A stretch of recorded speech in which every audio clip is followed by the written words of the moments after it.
That's really kind of quite emotional to listen to, because I know how much work you put into that. Yeah? How do you feel about that? I thought it was quite good. Quite good.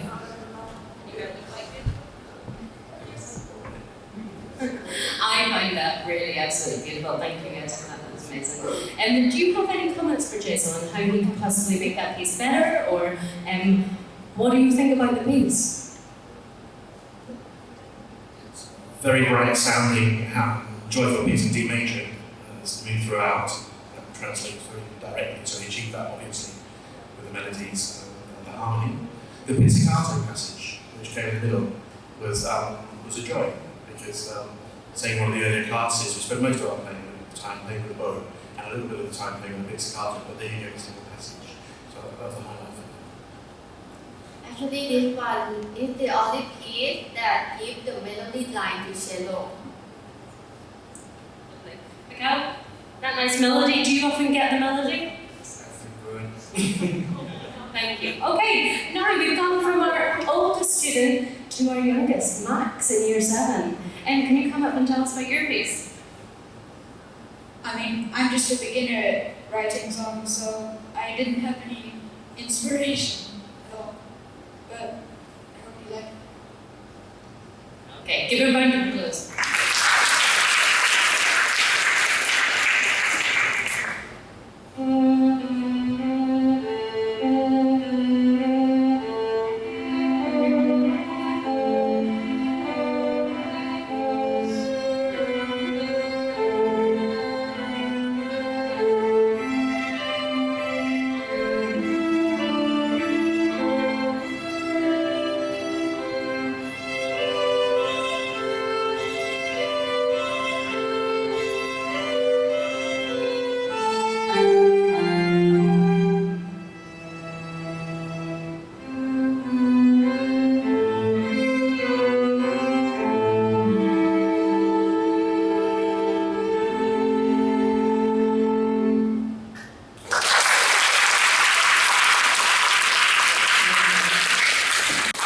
So Max is just starting out on his journey. Anybody got any feedback for him? Or next steps, or what you liked about the piece? I think that Max did a really good job, because nowadays the music, like pop music, they like to use the same repetition of the note and then add on. And then if you can improve by making more line of melody after that, it can become a piece for orchestra actually. Bill, did you have something to say as well? Enjoyed it equally for the same reasons. So I have no criticism actually of the piece. And this was the first one I've done, or one of the first, bravo, okay. So it's, there's just one, I just mentioned this because everyone does it, whether you're writing by hand or on a program, it's an alias or a notation software. There's just, in one of the parts towards the end, you just put a flat in the diagonal part which probably shouldn't be there. So it's just a bit of proofreading there, which everyone has to do. So it's only just one time. We all have to edit our work for sure. Okay, next up we have our only year 8. And Femke, would you like to come up and introduce your work, please?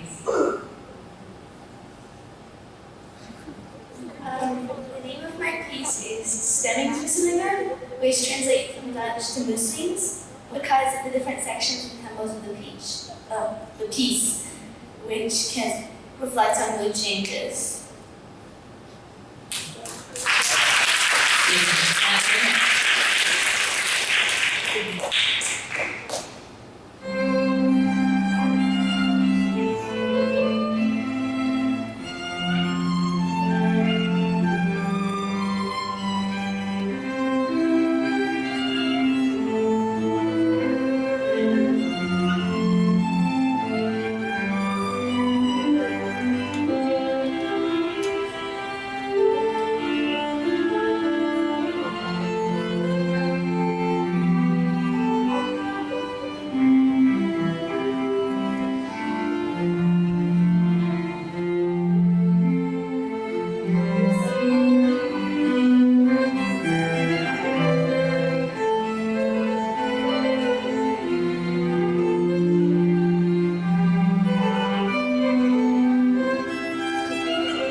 I'm going to the cello here, and Femke's piece was based around.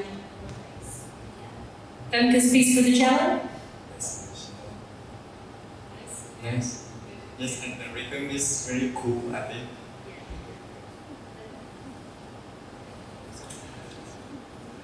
I was thinking about the first violin part, which was the most active. I thought it came up with some very imaginative contours there. Contour being the line that I like that. I like the syncopation in the first part of the vocal. It's really nice. And the overall the piece is really like lovely. Really nice feeling. Really nice harmonic progression as well. Really lovely. Okay, the first of our year nines that we have up today is Shampoo. Shampoo, come and introduce it.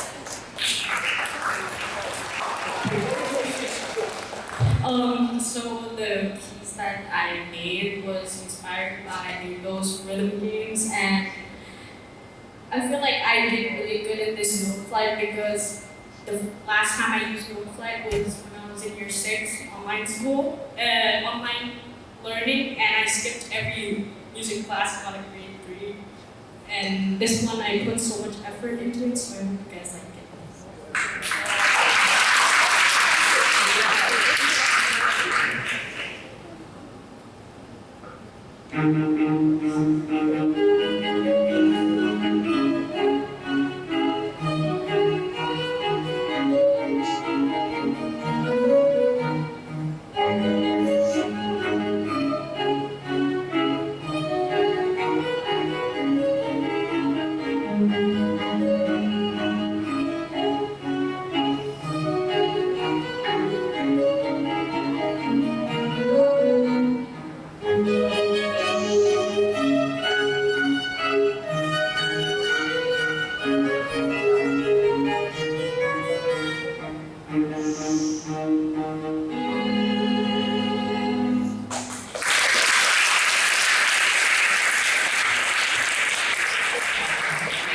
Daniel, you finally got a melody. I did. The viola can do a lot more than just accompany. The first thing I noticed for this one is the pie chart. In violin, like it's quite difficult to play pie chart, and I think it's very challenging, and the beat is very fast and it's fun to play. That's the tricky one, Shampoo. Okay, and next up we have Jerry. Jerry, come and introduce your piece. My name is Jerry, and I'm from Vietnam. This piece I created was inspired by Robert J. Oppenheimer, the man who created the atomic bomb. I was inspired by this because we have recently been learning about the dropping of the atomic bombs in Hiroshima and Nagasaki in history class. This made me realize how devastating this event was, so I created a tragic piece. pieces symbolize the victims enduring.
Whenever you change from the 3/4 time signature to the 3/8, how do you do that as a group? Like, how do you manage that as an ensemble? Because that's a tricky thing to manage. That is a difficult question to answer. I think, like music in general, when you genuinely experience it and genuinely feel it, that is actually the answer. So it isn't a mathematical calculation as such. You see metronome marks, which might be different in that section from that, and so on, and you do take those into account. But but that really is that answer. If you feel the way that the phrasing of the music goes, I think that actually takes that ensemble. But to point out here, the first violin part there, when they're playing that sequence high up with the faster notes there, is very clever writing, because it's like a downward sequence, but also very difficult to play. So bravo for me playing that.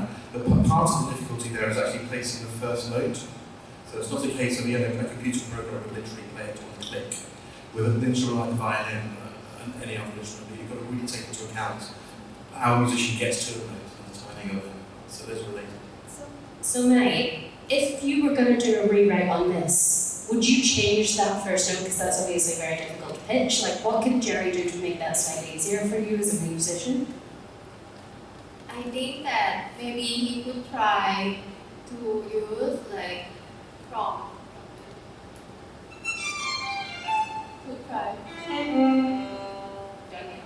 like maybe one octave lower, or maybe like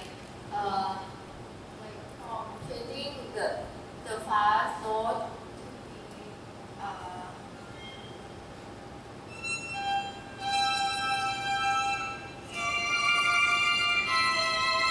like to add the sound, like maybe the double stop instead of this scale that is a little bit impossible to play. So maybe just add in one bar with a double stop that would help you pitch the next note. Yeah. All right, well done, Jerry. Oh, sorry, Jerry. Absolutely, exactly that, because then you've got that harmonic descent that you've got there through those bars. And if you put that semiquaver rhythm in the viola or the cello parts, and then you'd have that rhythmic aspect as well. Yes. All right, well done, Jerry. That was absolutely lovely. Thank you. Okay, next up, we have Matilda. Matilda, come and tell us what you think. My piece is called Echoes of the Forest, and it was inspired by the issue of deforestation. It's meant to reflect the devastating effects caused by deforestation. Thank you.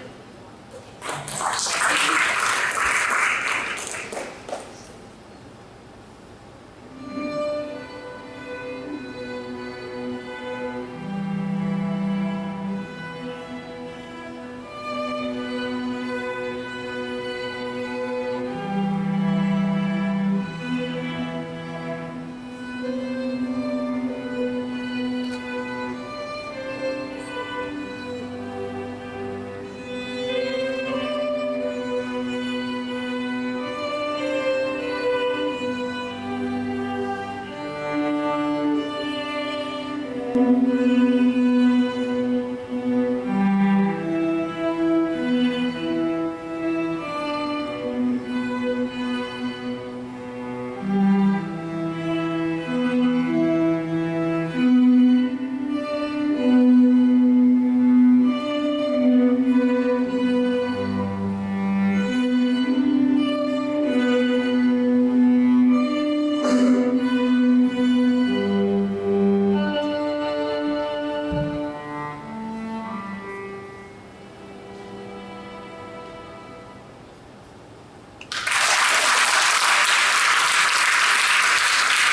beautiful.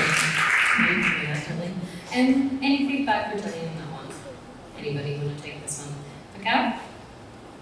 Any feedback for Tilly? I like this piece, it's very calm.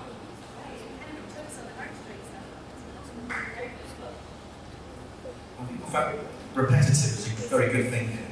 It's quite meditative in effect. And the quiet dynamics of it is soothing. And then the last one, which is marked quiet piano, again, that's a moment where even though the crescendo isn't actually marked there, just the nature of the piece makes us use our last downward, effectively going through silence. And so in the context of the theme, that's very well. Really musical. Okay, beautiful. Okay, let's go on to our next composer. We have Samira. Samira, come and tell us what this Good afternoon, everyone. My piece is called Symphony of the Seasons. When composing it, I was inspired by how seasons constantly change and how we associate each season with a different mood or feeling. I tried to encompass this in my composition by using harmony, notation, and dynamics to portray each season. Thank you.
rush a little bit, but tell us something about Samira's. Very quickly, and I like it very much. In the third bar, she's written a rhythm which is highly unusual but accurate within the 4/4 time. Suffice it to say that that stands out. It's unusual and effective. So, yes. And her harmony is just absolutely lovely, isn't it? Beautiful. Okay, next up we have Tiffin. Tiffin, come and introduce your piece. I decided to name this piece after my cousin Rosalie, who not only aided me in the composition but also inspired me with her resilience and hard-working ethics. I also believe that her energetic character is clearly reflected throughout the piece.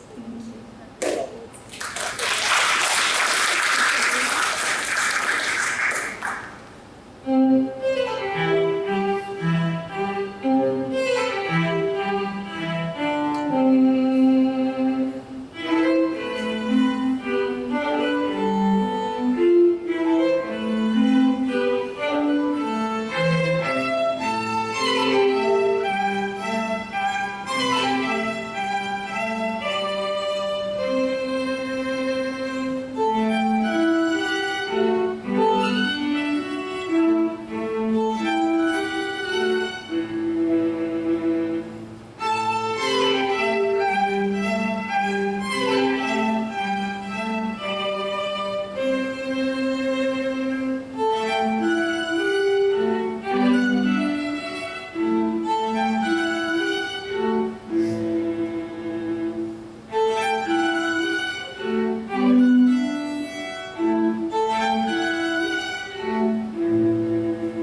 because this high up rhythm is not frequently to see.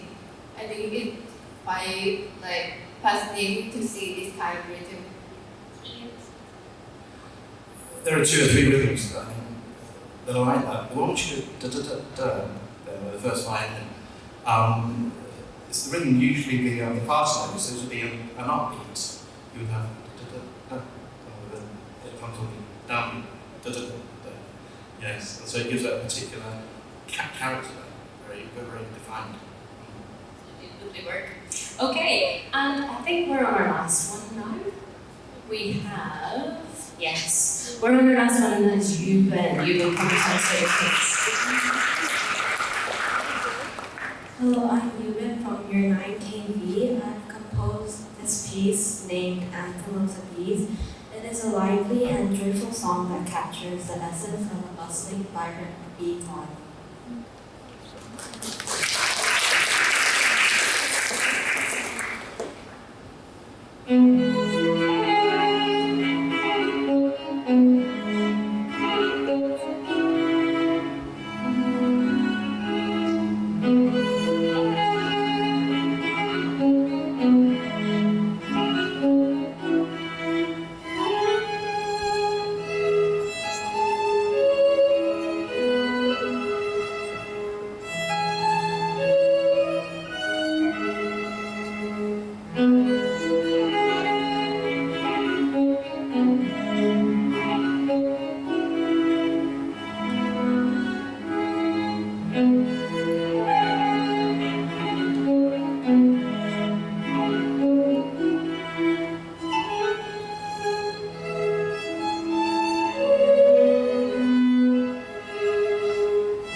And anybody got nothing for me on this one?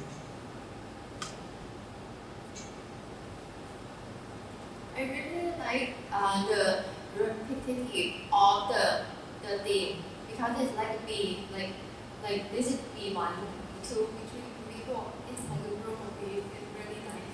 Yeah, in this instance, copied and pasted is good in music, right? Our ear likes to hear the patterns, doesn't it? One specific moment, I just noticed that actually, having played it, and looked at the semi-quaver pattern here, where the first line is going down, 4 semi-quaver scale pattern, and the viola is going up at the same time, which is a sort of contrary motion. And again, beats being what they are, maybe that's a good evocation of flight. And for you, Macau, lots of semi-breves. Actually, I like the name of the piece so much. It's nice. The rhythm is very tricky. It's not necessarily the easiest piece to play, but you've given these guys a hard job today. Okay.